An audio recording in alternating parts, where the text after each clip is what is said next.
વરી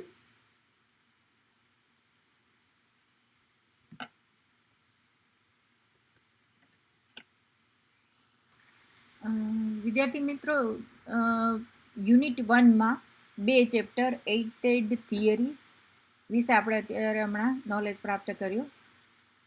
હવે યુનિટ 2નું બીજું ચેપ્ટર છે સ્ટાન્ડર્ડ માપ, પ્રમાણાત્મક માપ.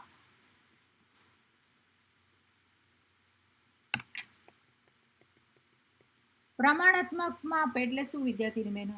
તો આપણે એઇટેડ થિયરીમાં એના વિશે ડિટેલ સમજ્યા કે એના 8 બોડી પાર્ટ ઉપરથી જે કંઈ માપ નક્કી કરીએ છીએ અને એનો જે સ્ટાન્ડર્ડ માપ, એનું જે પોઈન્ટ આપણને મળે છે, એ સ્ટાન્ડર્ડ પોઈન્ટ જે કંઈ છે એને આપણે પ્રમાણાત્મક measuring point of body part કહીએ છીએ. તો એને આપણે સ્ટાન્ડર્ડ મેઝરિંગ જે બોડી પાર્ટ છે, તો એ કયા કયા હોઈ શકે વિદ્યાર્થી મિત્રો? તો આપણે જનરલી માપ એક લેવાનું છે. તમે લોકોએ નોંધ્યું હશે કે જ્યારે તમે લોકો દરજી પાસે જાઓ છો ત્યારે જે કંઈ એ માપ લે છે ત્યારે તમે કદાચ નોંધ્યું ના હોય, પણ તમે એને જ્યારે કંઈ પણ સલાહ સૂચનો આપો છો ત્યારે તમે એટલું જરૂર તમને ખબર હોય છે કે ગળાની લંબાઈ કેટલી રાખવી, બાંયની લંબાઈ કેટલી રાખવી, હાફ બાંયની લંબાઈ કેટલી રાખવી, 1/4 સ્લીવ હોય કે 3/4 સ્લીવ હોય તો એની લંબાઈ કેટલી રાખવી, ટોટલ કુર્તીની લંબાઈ કેટલી રાખવી, સલવારની લંબાઈ કેટલી રાખવી. તો એટલું તમે જરૂર એને માહિતી આપો છો. તો થોડું ઘણું જે કંઈ તમને જ્ઞાન છે એના આધારે આપણે સમજી શકીએ કે એક દરજી દ્વારા માપ લેવામાં આવે છે. તો એ માપ એના સ્ટાન્ડર્ડ જે બોડી પાર્ટ છે એ બોડી પાર્ટ પ્રમાણે લેવામાં આવે છે. તો એ આપણે આ સ્લાઇડ દ્વારા નીચે પ્રમાણે આપણે ઓળખી શકીએ. એમાં સૌથી પહેલું છે નેક પીચ. હવે નેક પીચનું માપ તો વિદ્યાર્થી મિત્રો તમને ખ્યાલ હશે કે શેના આધારે લઈ શકાય? તો દાખલા તરીકે કોઈને બંધ ગળાનું કોઈ પણ વસ્ત્ર સીવવું હોય કે કોલરનું જ્યારે આપણે માપ લઈએ છીએ કે કોઈ નેક ડિઝાઇન માટે, નેક લાઇન માટે જે કંઈ માપ લેવામાં આવે છે તો એને નેક પીચનું માપ કહેવામાં આવે છે. પછી છે બ્લેડ એટલે પીઠનો ભાગ. પાછળની તરફ શોલ્ડર, જ્યાં આગળ શોલ્ડર એન્ડ, આમાં ચોથો પાર્ટ છે, પણ shoulder and left to right અને વચ્ચેનો જે પીઠનો બરોબર પાર્ટ હોય એને આપણે બ્લેડ તરીકે ઓળખીએ છીએ. એટલે દરજી તમે જોયું હશે તો back side right to left shoulder end સુધીનું મિડલ બ્લેડ અથવા તો પીઠનું જે માપ લે છે એને આપણે બ્લેડ તરીકે ઓળખીએ છીએ. ત્યારબાદ છે મિત્રો કોલર બોન. તો કોલર બોન એટલે શું? તો દાખલા તરીકે જ્યાં શરીરના પાછળના ભાગે ઉપસેલા ભાગ કે હાડકાના ભાગ ઉપર જ્યાં કોલર આપણે ટેકવીએ છીએ બરોબર મિડલ પોઈન્ટ ઉપર, તો એને કોલર બોન કહેવામાં આવે છે. એટલે કોઈ પણ કોલરનું માપ લેવા માટે આ કોલર બોનનું માપ સૌથી પહેલાં લેવામાં આવે છે. એ પછી છે શોલ્ડર એન્ડ એટલે રાઈટ ટુ લેફ્ટ, આપણે બાઈ સ્લીવનો પાર્ટ, સ્લીવનો જે જોઈન્ટ છે એ જોઈન્ટ આપણા આમથી નીચેની તરફ લટકે છે, પણ ક્યારેક આપણે એમ જોઈએ છે ને કે ફિટિંગવાળા વસ્ત્રો નથી હોતા, તો એમાં શું હોય છે કે જેનો શોલ્ડરનો જે સાંધો હોય છે બરોબર આર્મનો, એ નીચેની તરફ ઉતરી જાય છે. તો એ બરોબર ફિટિંગમાં આવે વસ્ત્ર, એના માટે આપણે શોલ્ડર એન્ડનું માપ લઈએ છીએ. ત્યારબાદ છે બગલ, આર્મનો જે કંઈ માપ છે તો એ બાંયની જે કંઈ બગલનો ગાળો છે, ગાળો ફિક્સ કરવા માટે આ ભાગ લેવામાં આવે છે, આ ભાગનું માપ લેવામાં આવે છે. ત્યારબાદ છે છાતી, બસ્ટ લાઇનનું માપ તો કઈ રીતે લેવામાં આવે છે આપણે હમણાં ફિગર દ્વારા પણ સમજીશું, પણ એ તમને ખ્યાલ જ છે કે કઈ રીતે લેવામાં આવે છે, left to right bust line. તમે લોકો રેડીમેડ વસ્ત્રોમાં પણ અથવા તો કોઈ પણ વસ્ત્રોમાં છાતીના માપના આધારે વસ્ત્ર નક્કી થાય છે. એ પણ જોયું જ હશે. દાખલા તરીકે 22, 24, 26, 20 એવી રીતે ઇંચની વાત કરું છું. એવી રીતે છાતીના માપના આધારે જે કંઈ વસ્ત્ર નક્કી થાય તો આ એક સ્ટાન્ડર્ડ છાતીનું માપ લઈ અને વિદ્યાર્થીની બહેનો એ વસ્ત્ર સીવેલા હોય છે એ. તો એ માપ આ રીતે આપણે લઈએ છીએ. પછી છે કમરનું માપ, વેસ્ટ લાઇન. તો એ પણ કઈ રીતે લેવામાં આવે છે? કમરનો આખો ઘેરાવો મેજર ટેપ આખા શરીર ફરતે વીંટાળી અને જે કંઈ માપ લેવામાં આવે છે એ કમરનું માપ. પછી સીટમાં પણ આ જ રીતે આખા સીટનું વેસ્ટ ટુ સીટ સુધીની લેન્થ અને આખો સીટનો ઘેરાવો મેજર ટેપ સીટની ફરતે વીંટાળી અને જે લેવામાં આવે છે તો એ સીટનું માપ. પછી છે સ્લીવનું માપ, બાંયનું માપ. તો બાંયમાં 3 માપ લેવામાં આવે છે વિદ્યાર્થી મિત્રો. આપણે જે કંઈ બાંયની પેટર્ન નક્કી કરીએ છીએ, કોઈ ડિઝાઇનરને કે ટેલર આર્ટિસ્ટને આપણે કહીએ છીએ કે આ રીતે પેટર્ન મારી ફિક્સ થયેલી છે અથવા તો એણે ફિક્સ કરેલી છે, એ પ્રમાણે એ માપ લે છે. જનરલી એમાં 3 માપ લેવામાં આવે છે: રિસ્ટ, એલ્બો અને બાયસેપ્સ. રિસ્ટ એટલે તો શું કે કોણી સુધીનું જે કંઈ માપ લેવામાં આવે એ.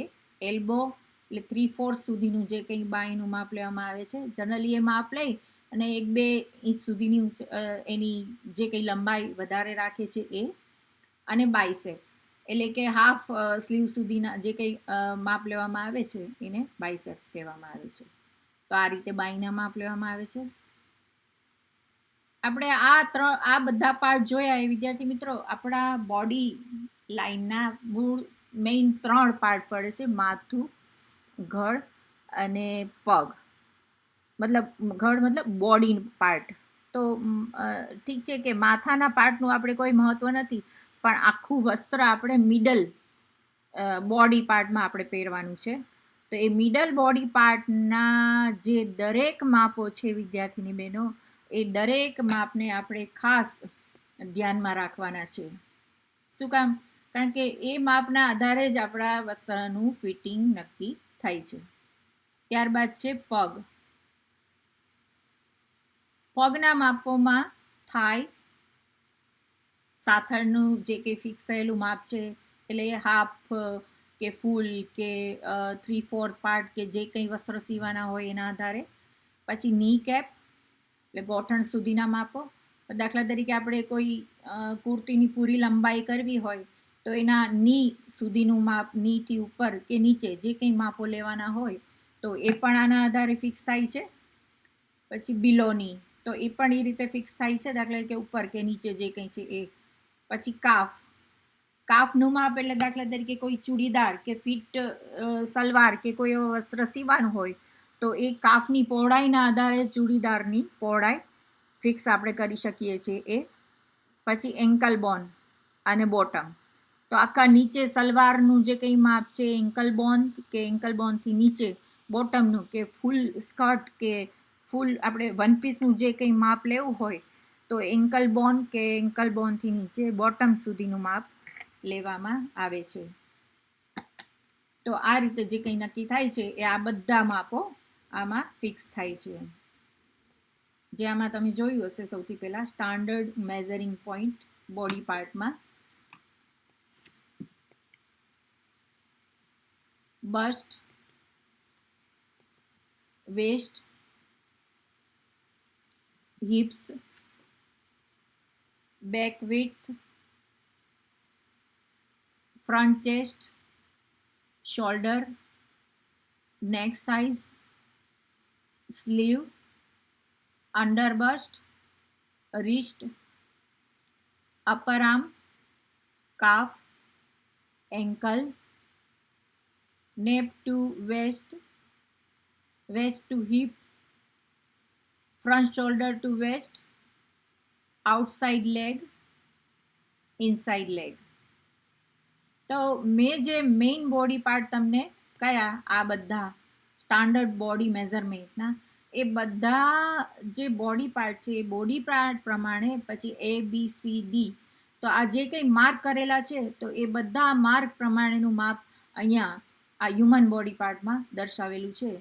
તો એ કઈ રીતે લઈ શકાય એ વિદ્યાર્થીની બહેનો તમે જોઈ રહ્યા છો એ. તો આ રીતે આ બની શકે. તો જ્યારે તમને પૂછવામાં આવે એનો ક્વેશ્ચન તમને જ્યારે તમારી સમક્ષ આવે, standard measuring point of body પાર્ટના સ્ટાન્ડર્ડ મેઝરિંગ પોઈન્ટ વિશે ડિટેલ માહિતી આપો, તો તમે એક કમ્પ્લીટ બોડી પાર્ટ આ રીતે જો ડ્રો કરી શકો તો એ ડ્રો કરી અને પછી એના જે કંઈ અહીંયા એના માર્ક આપેલા હોય આ ABCD પ્રમાણે, અને પછી અહીંયા ABCD પ્રમાણેના માર્કના ઓર્ગનનું નામ આપેલું હોય એ પ્રમાણે તમે ડ્રો કરી અને પરીક્ષામાં બતાવી શકો વિદ્યાર્થીની બહેનો. તો એ તમને જરૂર સમજાઈ જાય. પછી વિદ્યાર્થીની બહેનો, હવે આ મેં તમને જે પહેલું યુનિટ કહ્યું, પહેલું ચેપ્ટર કહ્યું, એઇટેડ થિયરી અને સ્ટાન્ડર્ડ મેઝરિંગ પોઈન્ટ, આ બે એકબીજા સાથે કનેક્ટેડ હોય છે. દાખલા તરીકે આપણે એમ કહીએ કે આ પાર્ટ પણ આપણી સામે નથી, પ્રત્યક્ષ વ્યક્તિ આપણી પાસે નથી, પ્રત્યક્ષ વસ્ત્રો આપણી સામે નથી, કંઈ પણ આપણી સામે નથી, અને કોઈ માપનું વસ્ત્ર સીવવું છે, તો એ આ બોડી પાર્ટના આધારે જે એઇટેડ બોડી પાર્ટ છે ત્યારે આપણને કામ લાગે છે કે વ્યક્તિની ઊંચાઈ, મતલબ એની હાઇટ ને લગતા જે બધા માપો હોય છે તો એ કેવી રીતે ફિક્સ કરી શકાય છે, અને એની વિડ્થ, એની પહોળાઈ કેટલી છે સ્ટાન્ડર્ડ, એ પ્રમાણેના જે કંઈ વસ્ત્રો છે તો એ પણ એઇટેડ થિયરીના આધારે આપણે સમજી શકીએ છીએ. દાખલા તરીકે બગલ લંબાઈનું માપ છે તો એ આપણી દાખલા તરીકે ઊંચાઈનો 8મો ભાગ, 8મો ભાગ એટલે 8 ઇંચ પ્રમાણે, એક 1 હેડ જેટલું. પછી છે કમર લંબાઈ, તો કમર લંબાઈ આપણે એમ જોઈએ તો કોલર બોનથી શરૂ કરીને વેસ્ટ સુધી, તો એ આપણા બોડી પાર્ટના કેટલા પાર્ટ થયા, તો કોલર બોનથી વેસ્ટ સુધીના, એટલે એના 4 આપણે એમ કહી શકીએ ને કે હેડ જેટલું માપ થયું, એ 4 હેડ એટલે આખી ઊંચાઈનો 1/4 પાર્ટ. અને 1/4 પાર્ટ છે એટલે દાખલા તરીકે લંબાઈનો 1/4 પાર્ટ લગભગ 2 હેડ, એટલે 2 હેડ સુધી કમર લંબાઈનું માપ થાય છે. પછી બગલથી કમર લંબાઈ સુધીનું માપ છે એ 1 હેડ સેટ જેટલું થાય છે. પછી પગની લંબાઈનું માપ છે એ 4 હેડ જેટલું થાય છે ઊંચાઈના, 1-2 પાર્ટ પગની લંબાઈનું માપ. પછી બાંય લંબાઈનું માપ છે એ 3 હેડ સુધીનું થાય છે, 8 પાર્ટ, એટલે 3 હેડનો ભાગ એટલે કે લગભગ 3 હેડ સુધીનું થાય છે. પછી ગોઠણ લંબાઈનું માપ છે એ પણ 3 હેડ સુધીનું થાય છે.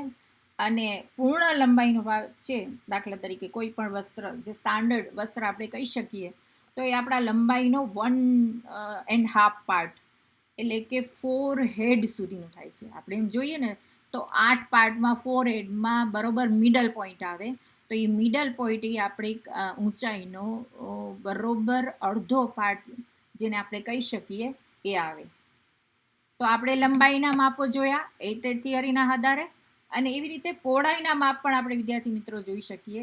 દાખલા તરીકે ગળાનું માપ છે, કમર પહોળાઈનું માપ છે, પછી સીટનું પહોળાઈનું માપ છે, પછી સ્મોલ રાઉન્ડનું માપ છે, ગોઠણના ઘેરનું માપ છે, પિંડી ઘેરનું માપ છે, શોલ્ડરનું માપ છે, પીઠની પહોળાઈનું માપ છે, અને હાફ બેક.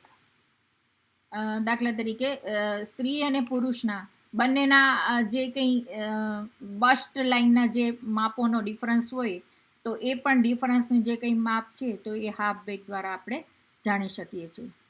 તો આ રીતે વિદ્યાર્થી મિત્રો સ્ટાન્ડર્ડ માપ, જે મેઇન માપ છે એ માપના આધારે આપણે કઈ રીતે માપ લઈ શકીએ, સ્ટાન્ડર્ડ બોડી મેઝરમેન્ટ, અને એ માપનો એઇટેડ થિયરીમાં પણ કઈ રીતે ઉપયોગ કરી શકાય એના વિશે પણ આપણે આવી રીતે કહી શકીએ કે લંબાઈના માપો કેટલા હેડ બરાબર થાય, કયા પાર્ટ કેટલા હેડ બરાબર થાય, અને પહોળાઈના માપો કેવી રીતે ફિક્સ થાય, કયા પાર્ટના કેટલા હેડ બરાબર થાય.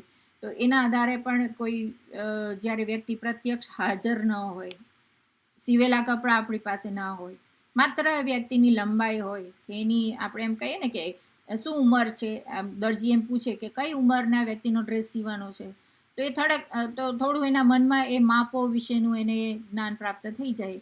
તો જનરલી આ રીતે એ એક જે કંઈ માપો છે એ માપો નક્કી થાય છે.